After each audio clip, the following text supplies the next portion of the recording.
Hey guys, another 2 months in Southeast Asia has flown by. Last year I've also spent 2.5 months there, and by now I've spent about 4.5 months in total in Southeast Asia, covering the entire Southeast Asian mainland. So in this video, I thought I would share with you what my ideal itinerary would be and the best time to travel. So since this is a big area to cover, you will need to take certain seasons into account, and according to those, I will tell you what I believe would be the best Southeast Asia itinerary. Generally speaking, the best time to visit mainland Southeast Asia is between November and February, when it is the driest and also the nicest temperature. The wet monsoon season starts in June and ends in September, or sometimes October. However, for Malaysia, Singapore, and Indonesia, the dry season is between April and September, so it's the opposite. So there are 2 different routes at 2 different times that I would suggest. The first route you can start in September in Malaysia. You will have the end of the dry season there before continuing your trip in the dry season of the rest of Southeast Asia. From Malaysia in September, you will go to Vietnam in October.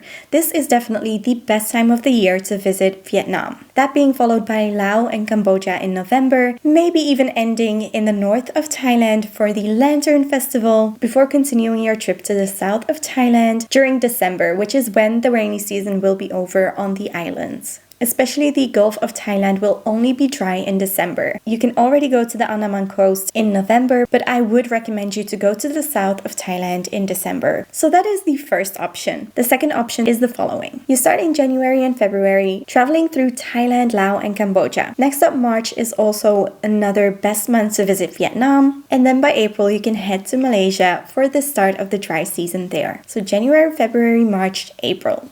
If you want to extend your trip in the Philippines or Indonesia, which I have not visited yet, but I would recommend you to extend your trip by spending time in the Philippines in either November or April. For Indonesia, this will be between April and October. The shoulder months, March and June, and September and November could also be beneficial for your travel itinerary. Okay, hey guys, I know I look different. This is Sarah from the future because whilst I was editing this video, I came upon some extra information that I really want to share with you guys as well. So, I've recently come to learn about the burning season or the Smokey season. It is caused by the farmers burning crops on the land so that the land is fresh. Also, the burnt up ashes, they hold new nutrients to plant new things for the new year. So for this period of time, a lot of burning is being done on these fields, which causes a lot of smoke, which causes air pollution and also causes you to have less beautiful views when you go to viewpoints, etc. The worst of the burning season happens in northern Thailand and northern Laos from mid-March until mid-April, but it changes every single year. It's not super fixed, but you can assume that it will be in the same period more or less. In Malaysia and Indonesia, this happens as well, but like I said before, dry season is different, so also the burning season will be different. Which means that for Malaysia and Indonesia, the burning season will be from the start of September until early October. So just to take this into account as well. Apparently it happens in Vietnam as well. Sources online say that it isn't as bad, but I've seen some TikToks, which is what initially brought my attention to this subject, and they are saying that the burning season in Vietnam this year is also really affecting their trips. It is now March, so you could assume that although March is the best month out of the year because it is dry and the temperatures are perfect, but this could make March less attractive and October more attractive for Vietnam. This aside, let's continue. In my opinion, you need about a month and a half to visit Thailand. You will need an entire month to see all of Vietnam. You need a bit under 2 weeks in Laos and a bit under 2 weeks in Cambodia. And the same goes for Malaysia. You could easily do it in 10 days as well, at least what I will be talking you through in a second. But if you want to visit also the islands like the Perhentian Islands or Borneo, then you might want to spend some extra time. I spent 5,000 euros in total for the 4.5 months in Southeast Asia, but I split it up into 2 trips. So that means it includes 2 return international flights, but you could only need 1. It also includes 3 internal flights, which I would have preferred to have avoided, but I couldn't. Traveling over land is very comfortable and affordable in Southeast Asia. Just go on the Want2Go website and you can find pretty much any way of any transportation from point A to point B, anything you can think of. including ferries and so much more. So I would say that 1,000 euros for 1 month in Southeast Asia, regardless of where you are going, is a comfortable budget that will allow you to do pretty much anything you can think of. I have done the paramotor in Laos, I have done my diving certificate in Thailand, I have done the Huay Xai Loop in Vietnam, so I definitely did not skimp out. I also spent quite a bit on drinks as well, and iced coffees as well. So 1,000 euros should definitely have you covered. If you want to see a more in-depth guide about what I spent on average in Thailand, Cambodia, Malaysia, and Vietnam, you can check out those separate videos. But I will not keep you waiting any longer and get straight into the itineraries. I will go through all the stops along the way that I personally think are worth it. Let's get started in Malaysia and work our way up. So you could also start in Singapore, but I haven't been in Singapore. From Singapore, you would then go to Kuala Lumpur, which I loved so much. I think it's an amazing city. It's definitely up there with Bangkok as my favorite city in Southeast Asia. From Kuala Lumpur, I went to the Highlands. The Cameron Highlands are known for the tea. It is definitely a unique kind of landscape, but I would highly recommend going there. And it is quite touristy and there is a lot of agriculture, but yeah, it's a nice change of scenery. I then went to Georgetown, which is on the Penang Island, more to the north of the west coast. And Georgetown is known as a melting pot of cultures and also its beautiful street art. I was a bit confused by the whole melting pot after spending a lot of time in Thailand, and I didn't really find my way. It is a nice place, but people either love it or hate it. Then you could continue your way to Langkawi, which is another island. I personally decided not to go there because I spent so much time already on islands in Thailand. Next up is Thailand, and Thailand is split up into a few different regions. Let's start with the south. In the south, you have Khao Sok National Park, which is my favorite place of all time. You cannot skip out on going here on your Southeast Asia itinerary. Then you have the Andaman coast with Phuket, where I did not go, the Similan Islands, where I also didn't go yet, but those are some of the best dive sites in the world and they are definitely still on my bucket list. And then you have the bay, where you can find Phi Phi Island. I loved Phi Phi so much. I think it is worth the hype. And the beach, Mae Bay, is so beautiful. I also did some diving here, which was very beautiful. I would suggest you to stay also in Ao Nang or Railay Beach or Krabi. In Krabi, there is not much to see, but they have an amazing night market. In Railay, I think you enjoy your time the most if you take some mushrooms, which I didn't do, so I didn't think it was that special. But if you're into rock climbing, this is a place to be. From Ao Nang, I did some beautiful excursions, went to Hong Island. This was definitely the most beautiful island I've seen in all of Thailand. I snorkeled with Nemo for the first time. It was just stunning. And then there's also the Four Islands tour, which I didn't think was that impressive, but it's a good day out. That is it for the Andaman coast. There is a lot more to see in that bay, but like I said, I still need to go back to see more. Then on the other side, in the Gulf of Thailand, you can find Koh Samui, Koh Pangan, and Koh Tao. Koh Samui is nice. It's also a lot of going out.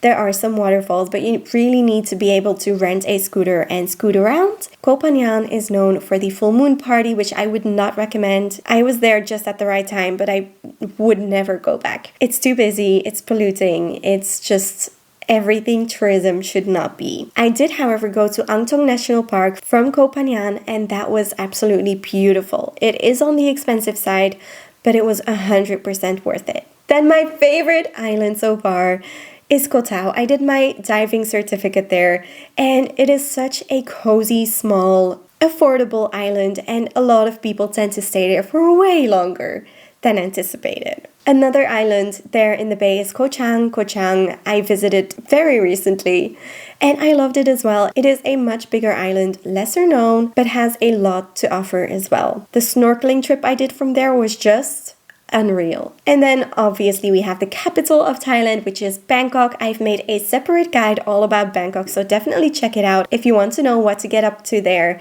It is one of my favorite cities in the whole world and I've spent about 2 weeks in total there. So yeah, definitely plan some time in Bangkok as well. Then you can make your way up north with the night train Starting in Chiang Mai, which is a big city, you can enjoy some khao soi, which is the best Thai meal, in my opinion. There are a lot of temples around Chiang Mai. You could also go to the elephant sanctuary, or you can decide to spend the Lantern Festival here, which is one of the most beautiful cultural experiences I have ever had anywhere. Then from Chiang Mai, you can take the bus, which is a treacherous bus ride with a lot of bends, but you can make your way up to Pai, and a lot of people tend to stay in Pai a lot longer than usual as well, because you just get in touch with the locals so easy, and you just kind of feel like you become part of Pai, and it's hard to go away. So many people are there for a really long time, and I've made some really good connections there as well. There's a lot to do around Pai as well. There is a special way of getting from Chiang Mai to Pai, and it is called the Mae Hong Son Loop. If you are a good driver on the scooter, etc., I definitely recommend you to do the Mae Hong Son Loop. It includes all of those bends that I was talking about earlier, so do take that into account. And then the final city up north that I would recommend you to go to is Chiang Rai. Chiang Rai is more of a road trip place. You will need to hire a scooter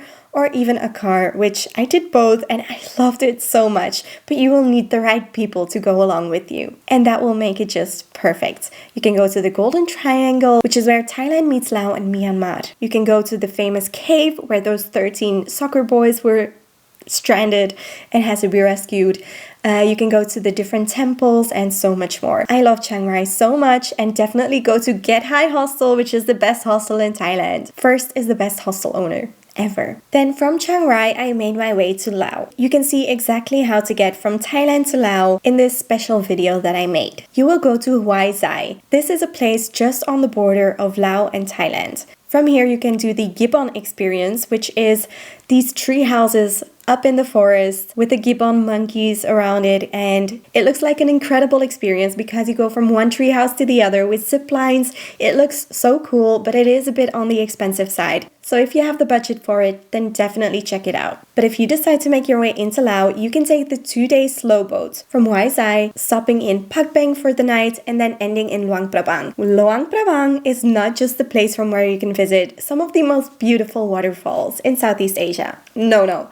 It has become one of my favorite places in the whole wide world, simply because there are so many nice cafes, so many cultural and social initiatives supporting the local women, from weaving workshops, just selling the most beautiful stuff in stores, to just so much more. I loved Luang Prabang so much. It's so peaceful, so many wholesome, authentic interactions in the street. I made my own jewelry. It was honestly one of my favorite places ever, and I did not expect it at all. Further north, you can find Nong Khiau, which is also beautiful, but I decided to skip it because it looks quite similar. Then from Luang Prabang, I made my way to Vang Vieng, and this is the adventure capital of Southeast Asia. You can do the paramotor like I did, and it hit me in the feels. It was so incredible. I did the tipsy tubing. I went to the most beautiful, incredible viewpoints. Vang Vieng was definitely a highlight of mine, and it's one of my favorite vlogs I've ever made. Then I ended in Vientiane, which is the capital of Laos, and from here I took the 24-hour bus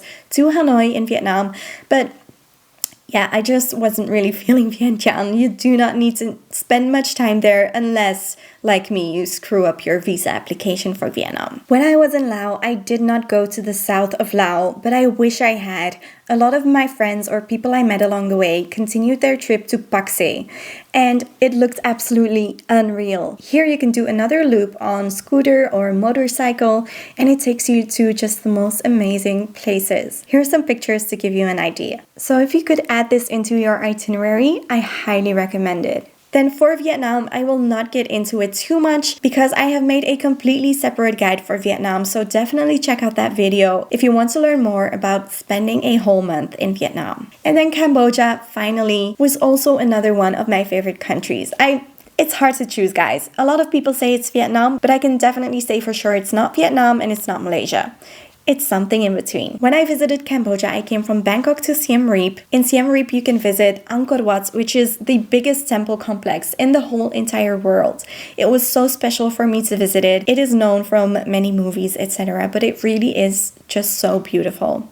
I also visited the Tonle Sap Lake, which was magical as well. Then I went to Battambang, where I had an amazing, authentic rural experience, a whole day out just exploring the countryside of Cambodia. I then went to the islands, Kor Rong Samluem and Kor Rong, which I highly recommend. These islands, the bioluminescent plankton and everything, it was just insane. And then I finished in Phnom Penh, which is the capital, where I learned more about the terrible genocide that happened in Cambodia. You should definitely stop by Phnom Penh and learn more about this history if you are going to visit Cambodia. And that is it for my Southeast Asia itinerary. I hope you've enjoyed it, and definitely check out my other videos for more information. If you want to see more of my videos, then definitely subscribe and hit the notification bell not to miss a single one. And I hope to see you in the next video. Bye!